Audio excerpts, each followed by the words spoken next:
You don't mean the Catholics, you mean the fake news media. Not the Catholics loved it. I had nothing to do with it. Somebody made up a picture of me dressed like the Pope, and they put it out on the internet. That's not me that did it. I have no idea where it came from. Maybe it was AI, but I know nothing about it. I just saw it last evening. Actually, my wife thought it was cute. She said, "Isn't that nice?" My question about Actually, I would not be able to be married, though. That would be a lot. I'd have to the best of my knowledge, popes aren't big on getting married, are they? Not that we know of. No. I think it's the fake news media that, they're fakers. Donald Trump has this superpower where he is able to screw up everything, no matter how simple. If it's a photo op, it's going to be a disaster. If it's a political stunt, it's going to backfire. And that is exactly what we saw during an Oval Office press conference today when Donald Trump announced alongside NFL Commissioner Roger Goodell that the NFL draft was coming to D.C. in 2027. Should be easy, right? Couple of photos, couple of handshakes. But no, Donald Trump turned it into a disastrous event, especially because he got in a fight with a Fox reporter, snapping back and forth with him once he was confronted over a recent post. It was a disaster. We're going to get into it all. But before we do, if I could quickly ask you to leave a like on this video, and if you haven't already, and you enjoy our channel, to hit that subscribe button. It goes a long way, and it really does mean a lot to me. Now, before we can get into that confrontation between Trump and the reporter, I want to show you just how badly this event started. And take a look on the right side of the screen. Mayor Bowser's response to Trump's nonsense. They came in from the Congo, all over Africa, all over Asia, all over South America, parts of Europe. They flowed in and just walked right into our country. We had no idea who they were. 21 million at least. That's probably a low number. You hear lower numbers than that. It's not. That's a low number. But many are really serious criminals and terrorists and people from jails. They emptied out jails. Venezuela, their crime is down 72% because they took all the criminals off the streets and the gangs and they dumped them into our country. So we're getting them out. It's a very difficult thing with the courts because the courts have all of a sudden, out of nowhere, they said, maybe you have to have trials. We're going to have 5 million trials. Doesn't work. You wouldn't have a country left. But hopefully the Supreme Court will save it. But what they've done is a very, very serious thing.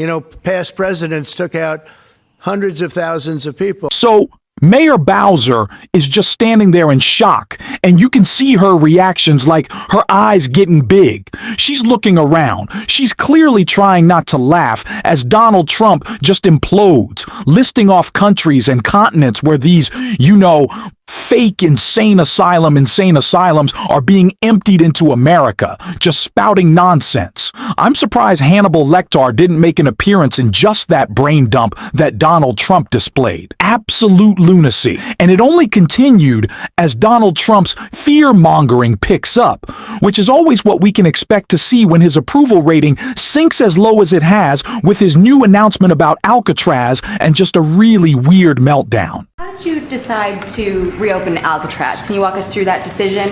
Did I say what? To reopen Alcatraz, how will you use it? How did you come up with the idea? Well, I guess I was supposed to be a movie maker. We started with the movie making and we'll end. I mean, it represents something very strong, very powerful in terms of law and order. Our country needs law and order. Alcatraz is, I would say, the ultimate, right? Alcatraz, Sing Sing and Alcatraz, the movies. But it's right now a museum, believe it or not. A lot of people go there. It housed the most violent criminals in the world, and nobody ever escaped. One person almost got there, but they, as you know the story, they found his clothing rather badly ripped up, and it was a lot of shark bites, a lot of problems.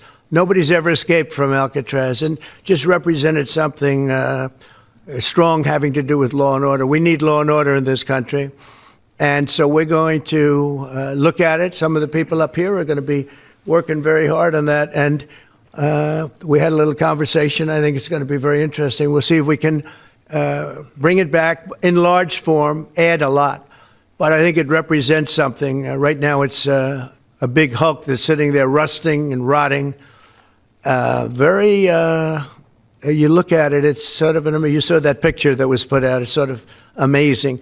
But it sort of represents something that's both horrible and beautiful and strong and miserable, weak. It's got a lot of qualities that are interesting, and I think they make a point. Okay. So I wanted to start with those two clips because it really just shows that Donald Trump in this press conference, again, announcing the NFL draft coming to D.C. should be so easy. He's on tilt. He's angry. He's like fired up and vengeful. And so when he was confronted by a Fox reporter, yes, a Fox reporter, the Fox propaganda outlet, over his post displaying himself as the Pope, just so stupid, he got in a fight with her and had this to say. Okay. Yes, ma'am. Thank you, Mr. President. Some Catholics were not so happy about the image of you looking like the Pope. Oh, I see. You mean they can't take a joke? You don't mean the Catholics. You mean the fake news media. Not the Catholics loved it. I had nothing to do with it. Somebody made up a picture of me dressed like the Pope, and they put it out on the internet. That's not me that did it. I have no idea where it came from. Maybe it was AI, but I know nothing about it. I just saw it last evening. Actually, my wife thought it was cute. She said, "Isn't that nice?" My question about Actually, I would not be able to be married, though.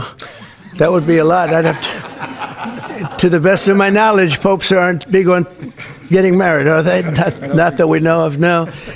I think it's the fake news media that, they're fakers. My question, though, sir, was about the fact that it was put out on the White House account. Even though it was AI generated, it was a joke, it was a meme. Does it at all diminish the substance of the official White House account to have it go out on that particular channel? Give me a break. It was just somebody did it in fun. It's fine. Have to have a little fun, don't you?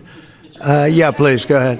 Donald Trump for years has been saying that Democrats are waging a war on Christmas for reasons that are inexplicable.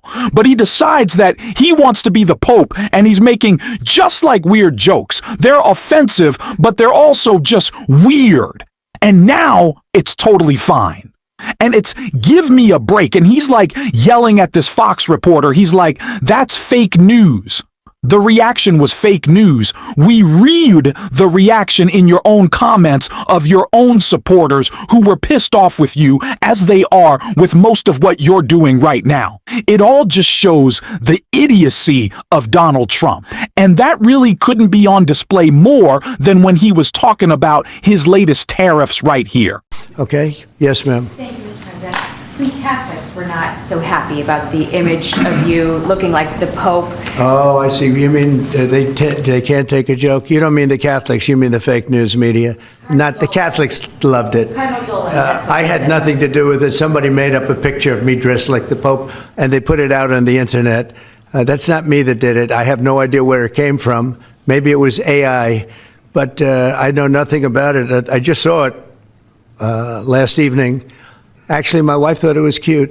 She said, "Isn't that nice?" My question about Actually, I would not be able to be married, though.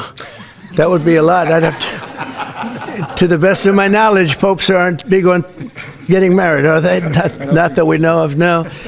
I think it's the fake news media that, they're fakers. My question, though, sir, was about the fact that it was put out on the White House account. Even though it was AI generated, it was a joke, it was a meme. Does it at all diminish the substance of the official White House account to have it go out on that particular channel? Give me a break. It was just somebody did it in fun.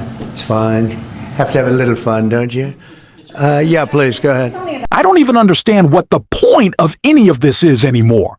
Aren't tariffs that Donald Trump is imposing because of so-called powers he has to protect our national security supposed to be targeted at preventing I don't even know how does the importing of foreign films, it's not going to bring work back. He doesn't understand, I can't even try to break this down anymore. I can't even try to rationalize anything that's happening. This is just the newest way for Donald Trump to take out his anger. It used to be on Twitter, and boy, do I wish it was on Twitter again. I miss those days when he could just angry tweet someone or about something. Now, if you upset him, he'll put a tariff on you, like as a person. I'm sure, like, that's the next step. He's going to start tariffing people, and he's going to be like Joe Biden 100% tariff when he leaves Delaware. Like, I don't know. God, these people are so stupid. And it's not just Trump. It is the entire Republican Party, and Jared Moskowitz just shredded them for that right here. All right, thank you, Mr. Chairman. All right, Judiciary After Dark. So 100 days into the administration, Mr. Chairman, the golden age. Some are saying, many perhaps, that even William Henry Harrison had a better 100 days. But I want to talk about the economy, because that will explain my amendments. Goldman Sachs is now saying the United States will have the lowest economic growth and the highest inflation of any developed country, all related to tariffs. The Dow's down 3,000 points. Consumer sentiment has fallen 32% since Trump took office, the largest decline since the 90s. And then, there's this, Trump in January 29, 2024, after inauguration, says, this is the Trump stock market. It's his stock market. And then on April 30th, something happened, and he says, this is Biden's stock market, not Trump's. So anyway, and then today what he said was even more interesting. He said, and even the next quarter, that will sort of be Biden's also, kind of telling us that it's going to get worse. So, Mr. Chairman, listen, in the spirit of Doge, I present to you 4 amendments that have over $900 million, some people would say that's $1 billion, okay, of savings to the American people. I decided to Doge your budget. Even though the Doge caucus in Congress is dead, it met twice. I know, I was there. It did nothing. It was never included. Instead, what we got was a executive branch Doge program that fell 80% lower than their goal. They left the E out in Doge. They didn't do anything that was efficient. They've not helped government become more efficient, just the dog part. And so what I did, Mr. Chairman, is I used the exact same metric that Elon Musk used. I just made it up. So let's just go with page 70. Okay, on page 70, you want to put $700 million into the IT budget. I propose we make that $600 million. Save the American people $100 million. $600 million for computers, Mr. Chairman, sounds like a lot of money. My next amendment in there is on page 75. You guys want to spend $1.3 billion to hire lawyers. You guys starting a law firm? I mean, didn't Trump get like billions of dollars of like pro bono work out of all of the law firms? So what I propose, Mr. Chairman, is instead of $1.3 billion, we just spend $1 billion. How about $1 billion on lawyers? That sounds like a lot of money, $1 billion on lawyers. New cars. Homeland needs new cars.